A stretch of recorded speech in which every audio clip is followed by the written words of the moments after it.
So there's no question that sliders can be extremely beneficial to your video production, and they can have a huge impact. I mean, they give you a very unique perspective, but sliders and slider qualities vary all the way down from budget quality stuff like this newer Audiio, which I did a review on not too long ago. This is a little portable motorized slider that comes with a remote, but obviously the payload isn't that great and it's not so stable. I consider this more of a toy, but it can be useful for people that are shooting themselves, for content creation, social media content creation, YouTube, things like that. If you haven't already, check out this video, but I kind of went over it in detail. It's pretty cheap, you can get it on sale, and I thought it did the trick. But if you're looking for something more serious, then now you're getting into the realm of a slider that's going to be an investment that will eventually make you some money. Today I have something real exciting. I've had my eye on it, and in particular I'm going to tell you why I bought it and how I'm using it, but its biggest benefits or pros that the Zeapon E1000 offers. And I also have the Panhead, so we'll get to that a little bit later. But of course, nothing's perfect. It's not all pros. So I'll also talk about the cons. So full disclosure, we did get this product for free along with other sliders for free to test out and do a review on, and this is the slider that we selected as the slider we're going to keep. I'm going to have videos on the other sliders coming up real soon. Actually, one of them is a very popular slider. I'm not going to get into it in this video, but I actually returned it because it didn't fit the criteria. So the Zeapon ended up winning. Let's start off with an unboxing. I want to show you guys what you get because it's actually very unique. The slider is fairly expensive. It's not chump change, right? $700 for the E1000, but you get a lot in the box, which you don't get with other brands. Let me show you. Okay, so like I mentioned before, I have the Micro 3 E1000, which basically comes with the motor, and it's around $740. I highly recommend you get the motor. Something that I really want to mention about Zeapon in general, they package their products really well with detailed illustrations, and you're going to find that each product is individually packaged with an included case. And you even have included slots for the battery. Now the batteries aren't included, obviously these are my own sets of batteries, but overall I thought it was just incredibly thoughtful. I read some reviews where people didn't like that everything came in individual cases. I get it, I still think it's very thoughtful. What I'm going to do is just put everything in one single Pelican case and keep everything together. And looking at the slider itself, again, the same theme. Very well packaged, fits in a nice case, and included, you're going to find the support rods, which you don't have to buy separately, with the beautiful illustration showing you how to put everything back. These support rods are also very high quality, just like the slider, and do a fantastic job of keeping everything stable on a tripod. Okay, now let's talk about the slider itself. It has fantastic build quality, coming in around 7.5 pounds total, so it's a pretty light slider overall. I absolutely love how the legs fold out like that. It has this very nice wide stance and it just feels so secure. I love that they included a quick switch nesting screw, so you can easily switch between 1/4 and 3/8 standard attachments. The motor mounts using high-strength stainless steel RE gears, and the motor itself also features fantastic build quality. And that's the wonderful thing about this system, it's incredibly modular. You have the ability to fast switch between a manual slider and an electric slider without switching out belts or anything else like that, just by simply screwing on the motor, which also gives you the ability to be flexible when needing to carry the slider around for traveling. Now the slider utilizes an app, and that's really where you're going to get full control of everything you can do, including the pan and tilt head. The maximum travel distance on the slider is amazing. It's huge at 42 inches, which was made possible with this well-engineered double distance design. You're not going to find a whole lot of physical buttons on the slider. There are some, and you can do some very basic controls, but it's not going to give you the full control that the app brings. And that's kind of a pro, but I also think it's a huge con. And you're going to find mounting locations all over this slider.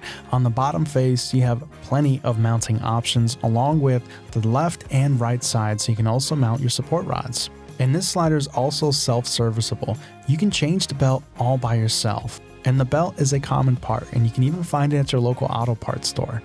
I really think the slider speaks for itself. It's so compact with amazing build quality.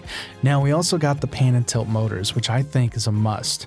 You're going to find the same theme as always. They're going to come in their own case with spare room for your batteries. So you can also store your batteries with the product. Again, very thoughtful. Now I added on my own quick release plate. I found that the payload was incredible. I mean, your pan payload is just over 100 pounds and your tilt is just under 10 pounds. That's going to handle even some light cinema cameras. Assembling the motors together is very self-explanatory. You can follow the directions, but I think it kind of speaks for itself. Once everything's assembled, this definitely gives you a very professional look, and it only has 39 decibels of noise. I also wanted to mention that when you first get it, it's kind of packaged in a way to, I guess, for transport. And clearly it's labeled. It'll tell you like, hey, make sure you remove this before you use the slider. I want to stress, I saw some reviews online that were really angry that the slider wasn't working or wasn't unlocking or something wrong with it or making noises, whatever.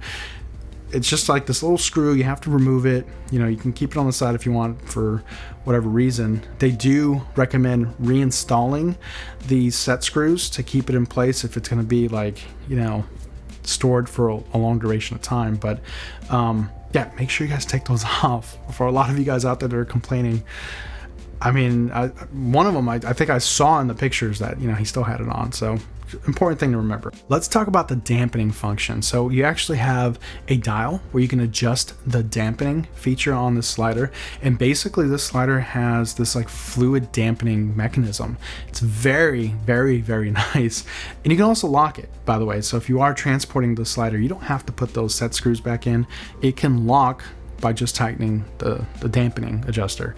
And if you're using it manually, you can get very precise and it feels really, really good. So I really like the dampening feature. So with that being said, let's move on to some of the accessories that you can buy for the Zeapon Micro 3 slider. It comes in 2 different variations. Actually, it comes in 3 different variations and bundles. You can get it by itself, just mechanical, where you're going to have to move it yourself. You can get it with the motor, the electric motor. It's called the E1000, the bundle package. Basically, that allows the slider to travel back and forth electronically. But you can also buy the pan and tilt head. And if you decide to do what I did and get everything, the possibilities are endless. So now you're in the realm of basically this can be extremely repeatable. And you can program everything in the app, by the way, and we'll get to the app in a second. And now your movements are repeatable. So now you're getting into like green screen work, visual effects, things like that. It's capable of doing that. But also time lapses. I found that the motor itself is really, really nice. It's not brushless. So there's a con. We'll talk about that in a second. And then the pan and tilt head is fantastic. So sliders are actually extremely unique, and they're much different than gimbals. A lot of people tend to make the mistake of thinking that a slider and a gimbal are, pretty much the same thing, and then a lot of people go with gimbals because gimbals are more versatile. Sliders you typically have to set up, but sliders are going to give you really crisp, really beautiful movements and parallax that is incredible. And this slider does it. And when you have the pan and tilt head and all that stuff, now you're getting very unique shots, orbiting shots, and it's repeatable. So that's the most important thing. So I would distinguish, sliders and gimbals in that way, and I'll make a separate video about that later. So overall, I think that the motors are great, very powerful. And the pan and tilt head and all that stuff, and the motors themselves, the modularity is really, really fantastic. And I have no complaints about build quality or anything like that. Now let's talk about the app, and then I'll start talking about the cons. This slider is controlled entirely with Zeapon's app. So that has its pros and cons. But what I am going to tell you about the app itself is it's extremely, extremely well built in the aspects of, I don't know if you guys can see it, but it's spinning right now, in the aspects of how well the app works. It works really, really well, very responsive, easy to connect to, really well built, and you get a lot of waypoints. So A, B, C, D, E, F, all that stuff. But it is missing some features. A couple things that I found that were pretty annoying when you set your waypoints. Like for example, if you go from A, B, and then C, let's just, use that as an example. The slider can't like skip in between, right? It's very finicky and very specific about the waypoints that it needs to go to. So let's say I wanted to pre-select and I just set my waypoint A and then I set my waypoint B right now, and then let's go to C. I can cycle through this and it will cycle back and forth and it's going to do its thing. But if I wanted to go to like B, I can't. You can't go to the middle waypoint. You can go to A and you can go to C,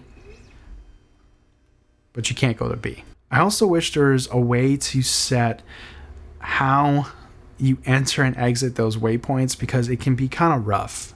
When it reaches the end of it, those gates, there's no way to dampen that or smooth out the corners, right? So it kind of abruptly can stop or change directions, and when you're doing an interview, for example, it's noticeable. So there's no way of like dampening entering and exiting out of waypoints. So obviously we kind of already started jumping into it. Let's talk about the cons, and that was one of the first cons. A big con about this slider is the fact that there are no physical buttons.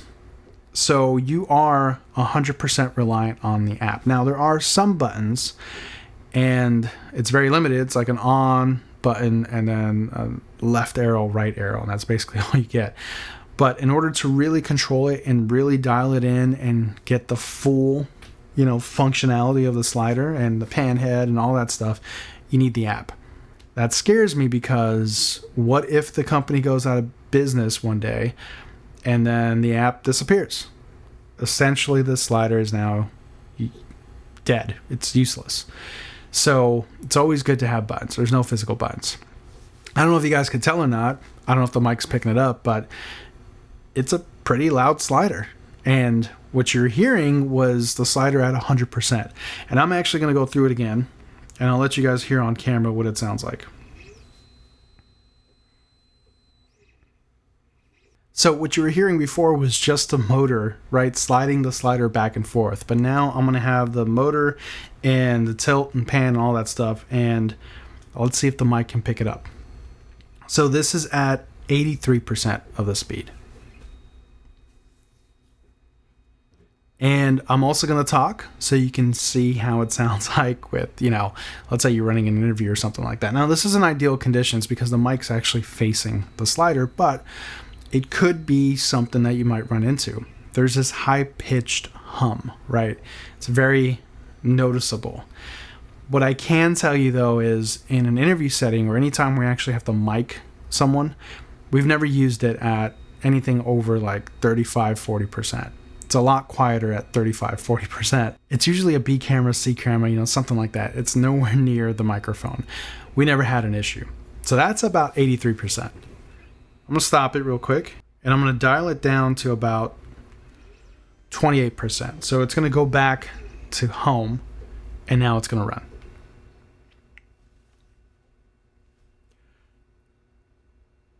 It's dead silent, and that's with the mic pointed right at the slider. So essentially you're getting stronger motors that can handle a larger payload because they're not brushless, but the motors are louder compared to other sliders out there that are quieter because they're using brushless motors. So that might be a con. So all the applications that I've used this slider for, it has excelled. We used it on product videos, both for Instagram Reels or vertical content and full-blown commercials that were in, wide content or standard content. And it, again, was repeatable. It needed to be repeatable, and it worked just fine. I've used it on my YouTube videos. I've used it on my cooking channel when I was doing tutorials on, certain recipes and things like that. This was fantastic. It's a great perspective. So if you're filming yourself, it's going to give this great perspective, and it's going to give you a lot of viewer or audience engagement, right? Because there's this new parallax motion that's happening. So definitely great for YouTube or being creative, filming yourself, things like that. We also used it on a music video. And it was a very simple setup where we literally just had it tracking back and forth. We had it on repeat, and the singer was singing to the camera as the slider was moving back and forth, and we were able to cut to those scenes, and it worked out really, really, really well. We also used it on a corporate interview for a law firm, and again, it gave this very unique perspective. We didn't cut too much to the slider camera in the final clip because I didn't want to overuse it, but when we did cut to it, I mean, I know people noticed it and commented it saying, hey, this is beautiful, this is great, you know, what did you guys do there? It was a simple slider motion that gave some parallax, and it looked really, really nice, and ultimately the client was very happy with it. So this slider has performed as expected. If you're in the market for a slider, I think you should consider the Zeapon Micro 3. I prefer to go big or go home, buy once and hurt once kind of a concept, but I went for the E1000. I may not need all that travel distance now, but it does make it a bit more future-proof. And I love that the company includes cases and things like that. Overall, I think this is a great slider. I'm going to leave a link in the description below if you guys are interested in buying one for yourself. If you guys have any questions or want any follow-ups on the Micro 3, let me know below, and I'm happy to make it. And as always, guys, if you like this video, please consider subscribing and joining our channel memberships. I'll catch you in the next video. Take care, everybody.